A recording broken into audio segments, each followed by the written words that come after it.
Today we're going to be doing a gummy bear breast augmentation. Our patient today is looking for a natural look that fits her body. Her goals are to have fullness, perkiness, volume, and for us to help her get as much cleavage as possible. We're doing a teardrop shaped implant. What that means is it's an implant that's really designed to help give her the best shape, form, and physique. We're going to be going in through the fold under the muscle. Now through the fold means we're taking an infra-mammary fold approach, or we'll make an incision along the breast fold. We'll make that incision, we'll find what's called the pectoralis major muscle. Now when you find this muscle, you can go above the muscle or below the muscle. What we're doing today is what's called a submuscular implant. What that means is we're putting it below the muscle. Now why am I doing that?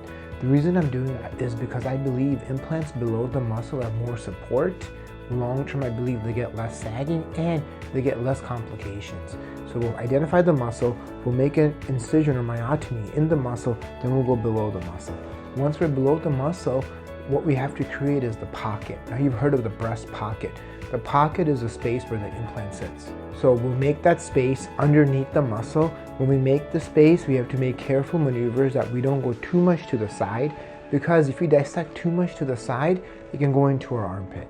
We then have to dissect or create that space in the middle, known medially. Now in the middle, we're going to go up to where the chest muscle attaches to the chest bone. We don't want to go past that, because if we go past that too much, then what can happen is we'll get a unibreast, also known as synmastia. So we have to carefully and precisely dissect. Now I've never met anybody who's told me give me less cleavage, right? So we want to give as much cleavage as we can, but we have to do it safely. In doing what we do in the elective plastic cosmetic surgery space, the one thing you have to remember is your number one goal is don't harm the patient and cause a complication. And with that, my goal is to give him or her or them or that person an amazing result. And in that process, you always have to remember, do no harm and create excellence. What I'm going to do today is going to be a combination of art and science.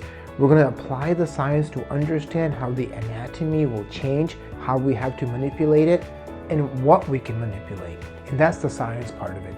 The art part of what we do is how are we going to line up the implants, exactly what position are we going to go, how are we going to place them, in what orientation, what direction, and what manipulations do we want to do to create that amazing look that she wants. Nipples line up, folds line up, the upper poles are perfect. Bring it up, bud. Bam, what? Another one.